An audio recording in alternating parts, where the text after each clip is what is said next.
ቤት ኪራዩ እንዴ አመሰግናለሁ። ጥሩ ሰዓት ነው ደግሞ ያመጣህልኝ። ጥሬ ስጋ ልገዛ ነበር። ጥሬ ስጋ? አዎ እየወጣሁ ሰጠኸኝ። አዎ እንዴ ምንድነው እንዴ? አይ ስሜታዊ ሆኜ እኮ ቤት ኪራይ መሰለኝ የሰጠኸኝ። እኔ ከሶስት ሰው ነው ተበድሬ አጋጭቼ ያመጣው።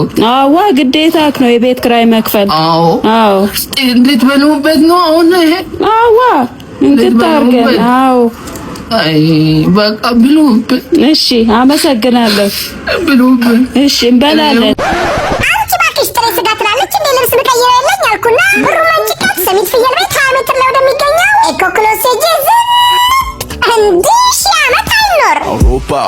አውሮፓ ኒ ኧረ የምን አውሮፓ? ሰሚት ፍየል ቤት 20 ሜትር ከፖሊስ ጣቢያው ከፍ ስትል ወደሚገኘው ኤኮክሎስ ብታመሩ እንደኔ በቀላሉ ፏ ትላላችሁ። ያው መቼም የኤኮክሎስ ልብሶችን ውበትና ጥራት ሀገር ያወቀው ነው። ከአራስ እስከ አዋቂ የሚሆኑ የሚያማምሩ ቱታዎች፣ ባለኮሌታ ቲሸርቶች፣ ፒጃማዎች፣ ጃኬቶች እንዲሁም የማጥቢያ ቲሸርቶችን ኪሳችሁን በማይኮሳ